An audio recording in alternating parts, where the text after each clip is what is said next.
Hello everyone. মুসলিমদের বিয়ের আগের দিন কী কী রিচুয়ালস থাকে চলো তোমাদের সাথে সেটাই শেয়ার করা যাক। বিয়েটা যেহেতু দিনের বেলা হবে তাই তার আগের দিন বিকেলেই গায়ে হলুদের অনুষ্ঠানটা রাখা হয়েছিল। বিয়েটা ছিল আমার খালাতো বোনের, তাই আমরা দেরি না করেই সকাল সকাল উঠে রেডি হয়ে চলে গিয়েছিলাম ওদের বাড়িতে।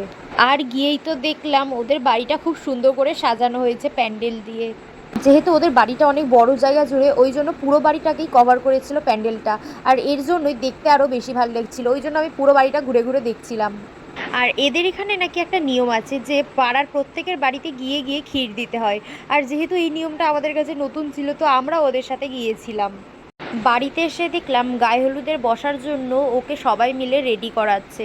তারপর যথাক্রমে গায়ে হলুদের অনুষ্ঠানটা কমপ্লিট করা হলো এবং গোসল করার পর 2 রেকাত নামাজ পড়ে ও ক্ষীরে বসেছিল। যেহেতু ক্ষীর খাওয়ানোটা একটা নিয়ম, তাই আমি ওর গালে ক্ষীর দিয়ে টাকা দিয়েছিলাম। বিয়ের আগে যেহেতু এটাই ওর লাস্ট আইবুড়ো ভাত ছিল, তাই আমরা সবাই মিলে ওকে খাইয়ে দিচ্ছিলাম, আর এভাবেই গল্প করতে করতে খাওয়া হয়ে গিয়েছিল।